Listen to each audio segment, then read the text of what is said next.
Hello everyone, my name is Chad Allen, and once again here, blessed to be able to teach God's Word in a used car dealership. It's really an amazing thing, kind of against the grain. It is something that we take pride in here.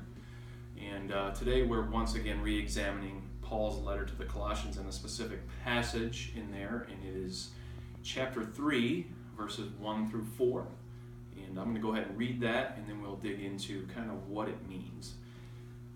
Starting in verse 1.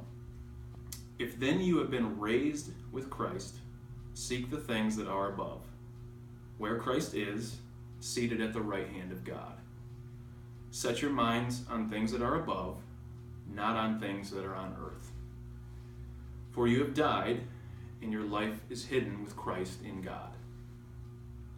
When Christ, who is your life, appears, you will also appear with him in glory. So once again, that's verses 1 through 4. And really the theme of that passage and what Paul is writing there to the church is taking the proper focus in life on Jesus and the things that are above. Now, kind of breaking that down, if we are to look at this passage, really there's four main things we can pull, and one is from each verse. And the first one would be, if you are a Christian, we are to focus our minds and hearts on the things that are above, seeking the kingdom of Christ first, and living a life for and with him. Basically what Paul is saying there is that as Christians we are called to have a different focus than those that aren't Christians. That our focus is to not be on things of the world, but on things that are above in the kingdom of Christ. That involves living a life for Christ and living with him in a relationship. So that is really what Paul's getting at in verse 1. Now, in verse 2,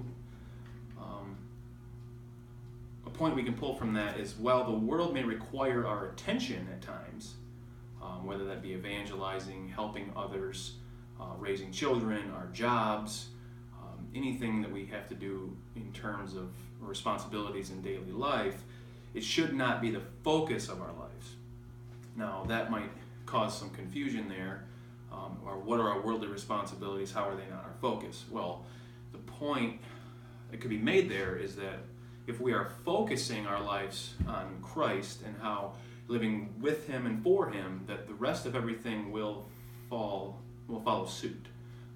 It will become that we will actually be better at everything else that we do here in the world, because our focus is on the things that we are called to be as Christians, which is the things that are above and living a life for and with Christ. That covers verse 2. So for verse 3, through Christ our old life is gone and our new one is with Jesus, and we can take security from this position. So in verse 3, when Paul says, for you have died, he's talking about our old life, so that has been removed. Your life is hidden with Christ in God. So we have removed our old life when we become a Christian, and our new one is with Jesus, and then that provides us a sense of security, because we know as Christians where we're going for eternity. And that gives us a much brighter outlook on kind of the finality of where we're going to go upon death. That really is the point of verse 3. So finally, number 4, which will cover verse 4, is that the living that we do for Christ is our life's focus, and the reward is receiving glory with Christ in the end. So we have security while we're here, knowing that we're going to be there, but we will receive the glory of perfection at the end of the world with Christ. And that covers verse 4, where Paul says, you will also appear with him in glory. So that being said, kind of how we've broken down the passage, the 4 different verses in 4 different points, there's really 3 main things that we can take from this that we need to apply to our lives. Number 1 would be, we need to take it upon ourselves to look for daily opportunities to change our focus from the world to Christ. That can be in just regular decisions, relationships, whether it be with friends, family, spouse, whatever that might be. It also could be a lot of things we do at work. It's very important that when we change our focus from the things of the world and how we used to react to things, that when we view it through the things that are above, we need to look for these daily opportunities that we can take this new self and apply it to our lives. Number 2 would be that we need to take an active approach to fully surrendering our lives to Jesus. That is a lot. Even if you are a Christian, fully surrendering your life to Christ is something that a lot of us haven't done.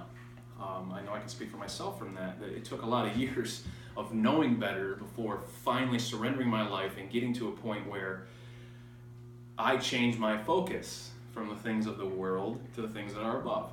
And taking this active approach, we can start to achieve this and take steps towards this through prayer, through getting counsel, whether it be from church leaders, from Christian counselors, from anyone that we can get spiritual guidance from, and finding yourself a mentor.